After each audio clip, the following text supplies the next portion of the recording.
Good morning साथीहरू। हामी आमा छोरी घुम्दै फिर्दै हिँड्दैछौँ।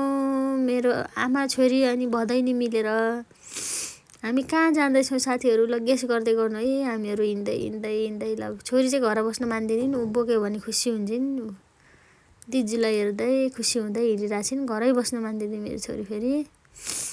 ल मम्मीको बुवा आएपछि खुसी हुन्छन्, मन्दिरतिर डुलाउने टिकी लगाउने भन्छन्।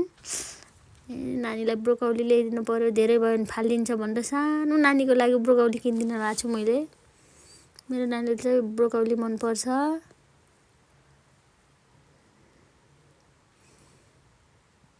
त्यसपछि हामीहरू नानीलाई जाउले खुवाई ओरी आयौँ। फेरि हामीहरू चाहिँ कपडा सिलाउने ठाउँमा पुग्यौँ। कपडा सिलाउन हाल्नु पर्यो भनेर कपडा सिलाउन हाल्दैछौँ मेरो भदैनी र मैले। यो टेलरिङमा चाहिँ पहिलोपटक आएको, कस्तो सिलाइ हुन्छ थाहा छैन। ल हेरौँ कस्तो हुन्छ।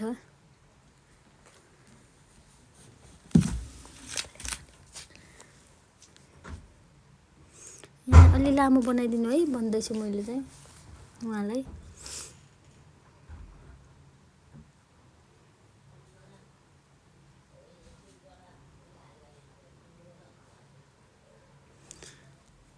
हजुरहरूको घर कता के भनेर सबै सोध्दै हुनुहुन्छ उहाँले चाहिँ।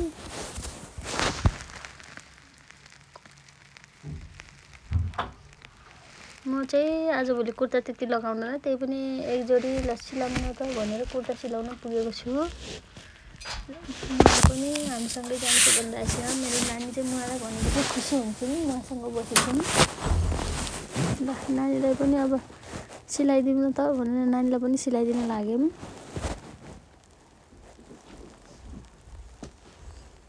मेरो नानी चाहिँ के गरेको भने खुसी भइरहेछन्। त्यसपछि नानीको लागि थोरै फलफुल किनेर हामी फर्किने सुरु गर्दैछौँ। बिग्रिन्छ भन्न म थोरै किन्दैछु, धेरै किन्दिनँ। दिनदिनै बरु थोरै थोरै किन्दिनँ। आफ्नो रुममा लगायो भने बिग्रिन्छ भनेर म थोरै थोरै किन्छु। मेरो नानीको लागि चाहिँ चप्पल पनि किनिदिएँ साथीहरू। उसले चाहिँ एकदम चप्पल जुत्ताले पसिना धेरै आयो भनेर मैले उसलाई चप्पल किनिदिएँ।